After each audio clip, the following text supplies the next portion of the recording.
هم د 11 بجو خبرونه. د کابل ښار د نهمې امنیتي حوزې اړوند د افغان او بهرنیو ځواکونو پر ګډ مرکز د ځانمرګو او وسلوالو ډله ییز بریدونه له 10 ساعتونو وروسته پای ته ورسېده. دغه پیښه تېر ماښام نږدې 6:30 بجې هغه مهال رامنځته شوه چې ځانمرګي بریدګر د یو موټر بم په وسیله د یاد مرکز دروازه په نښه او 4 بریدګرو ته یې د ننوتلو موکه برابره کړه. یاد بریدګر له 10 ساعته نښتې وروسته نن سهار نږدې 4 بجې له منځه وړل شوي دي. امنیتي مسؤلین زیاتوي په دې پیښه کې 10 کسان وژل شوي او د بهرنیانو په ګډون 29 نور ټپيان دي. طالبانو د دغه برید مسؤلیت پر غاړه اخیستی دی. د آلمان د بهرنیو چارو وزیر وایي هیواد به یې د نړیوال ستراتیژیک شریک په توګه د افغانستان ترڅنګ پاتې شي. نوموړي تېره ورځ له ولسمشر غني سره په کتنه کې چې په جنیوا کې د ملګرو ملتونو په دفتر کې ترسره شوه زیاته کړه چې آلمان د افغانانو په مشرۍ او مالکیت د سولې د بین الافغاني خبرو ملاتړ کوي او په ټاکنو کې چې د افغانانو په اراده به پر خپل وخت ترسره شي هر ډول تخنیکي همکاریو ته چمتو دی. ولسمشر هم په دې کتنه کې وویل چې د تیرو 4 کلونو د هلو ځلو له برکته د سولې لپاره په ملي او نړیواله کچه ښه موکه برابره شوې او اوس باید له دغه فرصته ډیره ګټه واخیستل شي.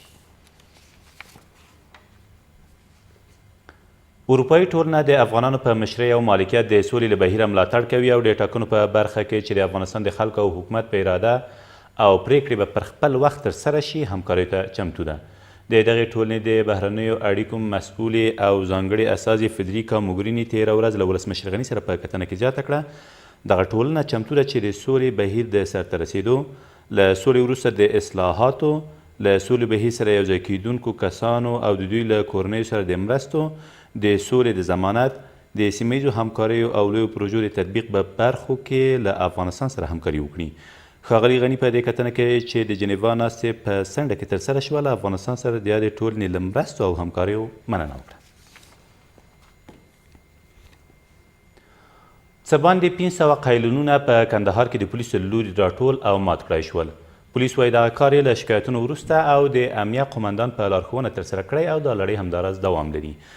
د کندهار د امنیه قمندانۍ د جنایي جرمونو پر وړاندې د مبارزې مرستیال زیاتوي که په راتلونکي کې دغه هوټلونه له یادې پریکړې سرغړونه وکړي نو عدلي او قضایي بنسټونو ته به وروپېژندل شي. او یو کس له یوې اندازې جعلي پیسو سره یو ځای په فاریاب کې ونیول شو. د فاریاب د امنیه قمندانۍ ویان کریم یورش وایي دغه کس چې ورسره 10,000 جعلي افغانۍ وې غوښتل یې د میمنې ښاریان دوکه کړي خو تر هغې مخکې نن سهار د پولیسو له لوري نیول شوی دی. د نوموړي په وینا له یاد کسه 10,000 جعلی افغانی هم ترلاسه شوي دي.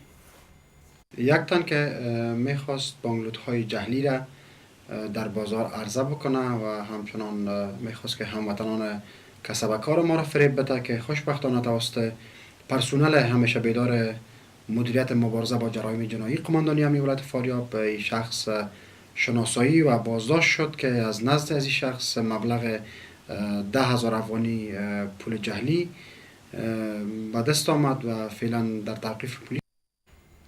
دا و تر دې مهاله وروستي خبرونه تر بیا مو الله مل.